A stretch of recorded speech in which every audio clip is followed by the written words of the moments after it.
time scale that you're looking at, no, 10 to 20 years is we'll all be using these things. You know, it'll be in our lifetimes. And you know, I think that, you know, especially when you look at that time horizon, you're going to see a lot of these things flying around. They're going to be fully autonomous. They're going to have full awareness of where each other are.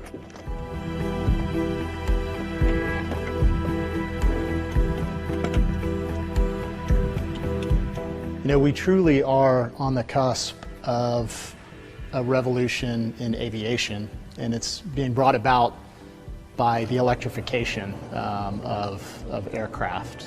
Much like electric cars are going to be the future of driving, electric aircraft are going to be the future of flying.